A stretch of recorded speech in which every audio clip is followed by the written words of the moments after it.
If you do not have preoperative data and you have teeth that can be copied on the other side, you can utilize this app. First, select and duplicate the teeth you want to mirror and perform mirroring.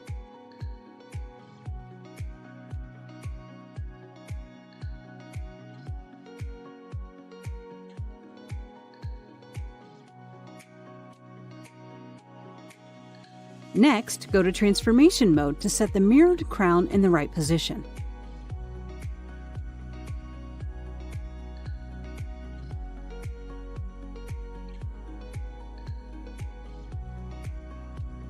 Now go back to Edit mode and use the Bridge tool to connect the hollow meshes. Use the Fill Hole tool to cover all the surfaces.